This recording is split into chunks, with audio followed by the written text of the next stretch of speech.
बिस्मिल्लाहिर्रहमानिर्रहीम, अस्सलाम वालेकुम।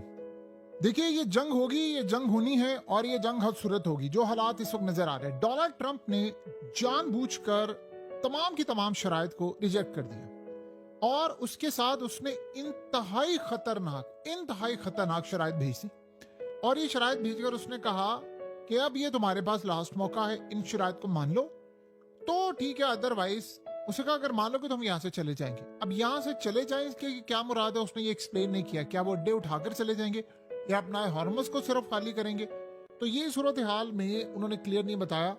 लेकिन एक बात है, वो सारी शराइत रिजेक्ट कर दी और जानबूझकर उसने किया है ताकि अमेरिका अब ईरान से पिछली शराइत पर को डील कर सके। और वो दो शराइत हैं, यानी असल में ट्रंप ने किया गया कि अब शराइत इतनी खतरनाक कर दी है जिसमें पैसा कोई नहीं देना, पाबंदियां नहीं हटानी, फलाना नहीं करना, ताकि ईरान कह रहे अच्छा ठीक है, जो पहली शराइत भेजी थी वो वाली काबिल कबूल है। उनमें 2 पॉइंट सिर्फ अब ट्रंप ने कहा है कि आप सिर्फ ये मान लें और कोई चीज आपसे हम डिमांड नहीं करें, सिर्फ आप ये 2 मान लें, ये जंग खत्म और हम यहाँ से निकल जाएंगे। और वो 2 शराइत क्या है? अपनाए हॉर्मस को फ्री कर दें, यहां से आपने एक पैसा वसूल नहीं करना। अगरचे कतर ने कह दिया है कि भाई आप पैसे ले लें, हम तैयार हैं, तो गल्फ कंट्रीज में पहला मुल्क कतर बना है जिन्होंने कहा है, और अमेरिका का इत्तेहादी।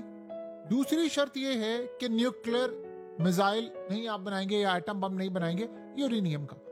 अब आप ये सोचें कि ईरान के स्पीकर ने कहा है, उन्होंने कहा है कि अब कोई कंप्रोमाइज नहीं होगा, अब वो टाइम चला गया है, किसी सूरत अब हम ट्रंप को कोई रिलीफ नहीं देंगे।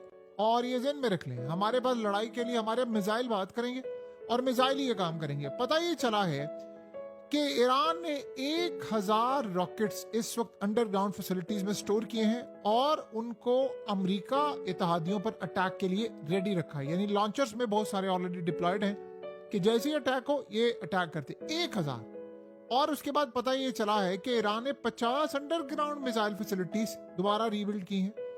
और इस सूरत हाल में अब जैसे ही मामला होता है तो नेतन्याहू ये कहता है कि जी अब टाइम आ गया है, कहता है हमने खौफ की सारी दीवारों को तोड़ दिया है, हम गजा, शाम और लिबनान के महाजों पर अब सरगर्म हैं। यानी उसने कहा है कि गजा तो हम लेंगे, शाम भी लेंगे, लिबनान भी लेंगे, और कहा इसमें वक्त लगेगा लेकिन ये काम हम मुकम्मल करेंगे। और साथ ही आज लिबनान के बहुत सारे जो एरियाज हैं, बहुत सारे जो शहर हैं, उनको और उनके एरियाज को खाली करने का हुक्म जारी हुआ है। इसराइल ने अपने भी बहुत सारे इलाकों के स्कूल बंद कर लिए, लिबनान भी स्ट्राइक कर रहा है। जब ये सारी सूरत हाल हो रही है तो अब एक मशवरा ये दिया गया है डोनाल्ड ट्रंप को कि आप चाहते हैं कि आप गोल्ड की कीमत क्रैश कर दें और इस सूरत हाल में चाइना समेत दुनिया को तबाह कर दें। उन्होंने कहा आपके पास एक रास्ता है कि जितने गोल्ड रिजर्व पड़े हुए हैं आपके पास, आप उस सबको बेचकर बिटकॉइन खरीद लें, और जैसे ही आप बिटकॉइन खरीदेंगे बिटकॉइन की कीमत डबल या ट्रिपल हो जाएगी और इससे हम अमेरिका का 39 ट्रिलियन यूएस डॉलर का जो कर्जा है वो चुका सकते हैं। उन्होंने कहा कि अब हमारे पास कोई रास्ता नहीं है, हमें ये काम करना ही करना है। सो इस सूरत हाल में आप अंदाजा कर लें कि इस वक्त हालात जो जारी हैं, किसी भी वक्त कोई भी पागलपन किया जा सकता है अमेरिका की जानिब से। और अमेरिका, देखिए अमेरिका को इस बात का गुस्सा है कि ईरान ने क्यों, यानी रशिया और चाइना से शोल्डर मिसाइल लिए जो मैन पूरे चलाते हैं, मैन पैड जो होता है, और उसे हमारे F-35, F-15 और दीगर तैयारों को इन्होंने हिट किया। ये सूरत हाल आप सबके सामने है। तो इस सारे मामले पर वो कुछ ना कुछ तो नया करने के लिए जा रहे हैं। तो इन्होंने क्या काम किया है, इन्होंने फैसला किया है कि अब हम अटैक करेंगे और अटैक जरा डिफरेंट नौयत का होगा और इसमें हम मुकम्मल तौर पर तबाही की सूरत हाल और दास्तान रकम करेंगे। ये है इस वक्त मौजूदा सिनेरियो। ये आप अंदाजा कर लें कि कितनी तबाहकुन सूरत हाल इस वक्त पैदा हो रही है अमेरिका के लिए, उसके इत्तेहादियों के लिए और इन लोगों के लिए जिन्होंने इस वक्त तबाही को पूरी तरह लेकर आना है। देखिए अब ईरान ने तो नहीं मानना, ये तो बात तय है। तो फिर क्या होगा? फिर लड़ाई होगी, फिर ईरान के मिसाइल बात करेंगे, अब उनके मिसाइल होंगे और अमेरिका के फौजी अड्डे होंगे, और क्या होगा? अमेरिका को ये बात हजम नहीं हो पा रही, लेकिन अल्टीमेटली उसको ये बात हजम करनी है क्योंकि उसके बगैर अब कोई चारा भी तो बाकी नहीं है ना। सो अब अमेरिका के लिए जो चैलेंजिंग सूरत हाल बनी हुई थी वो मजीद गहरी होती जा रही है, मजीद उसकी तबाही होती जा रही है। अब आने वाले वक्त में आपको हालात कुछ नजर आएंगे ऐसे कि जिसमें अमेरिका अपनी बहुत सारी तबाही इस वक्त खुद लिखेगा अपने हाथों से। और सबसे बड़ा चैलेंज क्या बनने जा रहा है? सबसे बड़ा चैलेंज अब ये बनने जा रहा है कि इजराइल उधर लिबनान पर दोबारा लंबे अटैक करने वाला है। तो ये जंग को तो आप भूल ही जाए ना कि किसी वजह से रुकेगी। और या फिर ऐसी सूरत हाल पैदा होगी जिसमें हमें कोई बिल्कुल ऐसा जिसे कह सकते हैं ना रिलीफ मिलता हुआ नजर आएगा। ऐसा कोई मामला आपको होता हुआ नजर नहीं आ रहा। अब ईरान ने दूसरी जानिब मुश्तबा खामनाई ने कहा है कि जी हमने पहले था इजराइल से डर, अब वो डर हो गया सारे खत्म। अब ईरान ने इजराइल को इतना मारा है कि गल्फ कंट्रीज अब ईरान के साथ डील कर रही हैं कि भाई आगे कैसे चलना है और मामला कैसे तय करने हैं और ब्लॉकेट कैसे खत्म होगा, ये तमाम चीजें। तो ये पहली सूरत हाल है कि कतर तैयार हो गया। कतर तैयार नहीं हुआ, असल में अमेरिका का इत्तेहादी तैयार हो गया है। आप इसको इस पॉइंट से देखें। आप ये तस्वीर देखिए, अमेरिका साथ क्या कर रहा है। ये MQ-1 ड्रोन है जो बेसिकली आज पाकिस्तान इनकलाब ने उन्होंने कहा जी हमने इसको मारा है और ये ईरान के वाटर्स में आ रहा था और हमने इसको मार गिराया है। और इस सूरत हाल में उन्होंने कहा कि हमारे एयर डिफेंस सिस्टम ने इसको गिराया है और अमेरिका को सबक सिखाया है कि आप गलती करेंगे तो हम आपको मारते जाएंगे। सो अब ये सूरत हाल जो पैदा हो रही है वो काफी अजीबोगरीब है। देखें, उसके अलावा ट्रम्प क्या कर रहा है, इनके पास खास तौर पर यानी ट्रम्प ने कहा है कि वो ऑडिट करवाना चाहता है फोर्ट नोक्स में। वहां एक ऐसी अमेरिका की जगह है कि जहां पर तकरीबन 700 अरब डॉलर्स का गोल्ड पड़ा हुआ है। ये गोल्ड क्या है, बेसिकली आप ये समझते हैं कि जितना अमेरिका के पास इस वक्त वो पैसा छाप रहे हैं, दुनिया के अंदर डॉलर्स प्रिंट करते हैं, उसके पीछे हमेशा गोल्ड होना चाहिए। जैसे आपने देखा चाइना इस वक्त धड़ाधड़ गोल्ड बाय कर रहा है। वो क्यों गोल्ड बाय कर रहा है? क्योंकि उसने बाद में ब्रिक्स करेंसी लेकर आनी है। तो दुनिया में जितना भी करेंसी का सिस्टम, उसके पीछे गोल्ड सोना चीजें मौजूद नहीं है।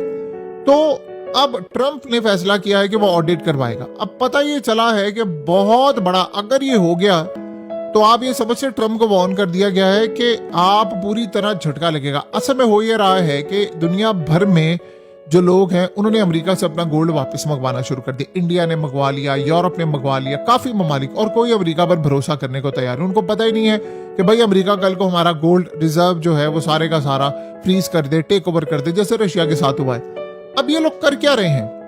ट्रम्प बेसिकली चाह रहा है कि ट्रांसपेरेंसी हम करें और बताएं कि जी इतना गोल्ड हमारे पास मौजूद है और देखें ना हम जो पैसा छाप रहे हैं वो ऐसा नहीं उसके पीछे गोल्ड है, वरना ये करेंसी तो आप जितनी मर्जी छाप लें। स्नेरियो क्या है? स्नेरियो अब ये है कि डोनाल्ड ट्रम्प ये चाह रहा है कि हम दुनिया में दिखाएं कि हम कितने ट्रांसपेरेंट हैं और गोल्ड वापस आए, ताकि जो अमेरिका के अंदर गोल्ड पड़ा हुआ है वो आगे जाए। अब प्रॉब्लम ये है कि ये इतना बड़ा डिजास्टर हो जाएगा क्योंकि गोल्ड इनके पास पूरा मौजूद नहीं है जितना ये पैसा छाप रहे हैं। जैसे ये सूरत हाल सामने आएगी पूरी तरह डॉलर कोलैप्स कर जाएगा। और ट्रम्प को कहा गया है कि आप ये पागलपन ना करें, आप गोल्ड के चक्कर में आपने ये जो सूरत हाल की है ये बातें सिर्फ कहने की हद तक ठीक होती हैं, ये बातें इसके अलावा ठीक नहीं है। आप अगर ये गलती करेंगे तो बड़ी तबाही का सामना आपको करना पड़ेगा। अब जो सूरत हाल अमेरिका के लिए पैदा हो रही है, जो चैलेंजिंग सूरत हाल है, उसका आप और हम तसव्वुर भी नहीं कर सकते कि वो कितनी तबाहकुन सूरत हाल है। ट्रम्प असल में अभी इस सारे मामले को देख रहा है कि मुझे इसको कैसे मैनेज करना है। उसको ये बात समझ नहीं आ पा रही। देखिए, अब पहले ये झूठ बोलता रहा मिड टर्म इलेक्शन है, मुझे फर्क नहीं पड़ता। अब सर पर आन खड़ी हो गई हैं चीजें।